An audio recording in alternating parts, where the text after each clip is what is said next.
Is that the zeitgeist? Is that what that is? Well, it's very interesting that, I don't think trickle-down economics is real, but I do believe in trickle-down philosophy. Like, philosophy really does trickle down. And so the ideas of philosophers of one generation become a common coin of the succeeding generations if they're powerful enough, and if they take hold amongst the intellectuals of that community.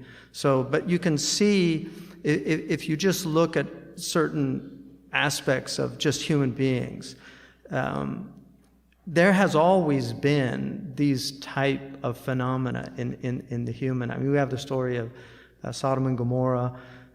We also know, for instance, a really interesting narrative is Rabelais, who wrote this famous book about these two giants, the father and the son, Gargantua and Pantagruel. And in there he has this abbey that Gargantua builds called the Abbey of Thelema. And he inverts all of these ideas. He was actually at one time a Franciscan monk, and there's a whole debate about if he was anti-Christian or if he was a Christian humanist, but I'll leave that to the Rabelaisian experts. But the Abbey of Thelema, written over it as you go in, is do what thou wilt. And he inverts the traditional oaths, these covenants that the monks take of chastity, poverty, and obedience, and he turns them to richness and then noble relations and freedom, licentiousness, basically saying that the reason that people sin is because there are laws. So if we get rid of these laws, there's nothing to rebel against. And that human beings will be good because it's their nature to be good if they're not told what to do. So that moves into some really interesting people in the 18th century. So you get these people like Lord Wharton, who starts the Hellfire Club.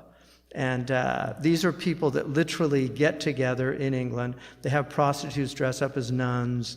They come in mock costumes of biblical characters, and they have a rakish good time in their clubs. And that created these gentlemen clubs where they would go and do outrageous things.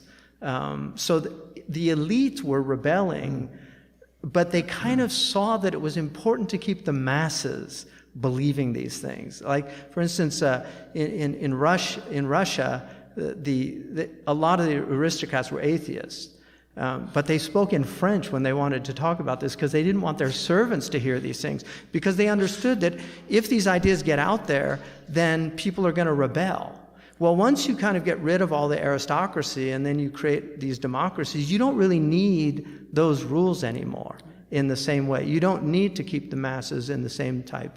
And so you have this really interesting movement called Hintonism, which is James Hinton, who was a preacher in London, and he ended up again having as his theme, do what thou wilt.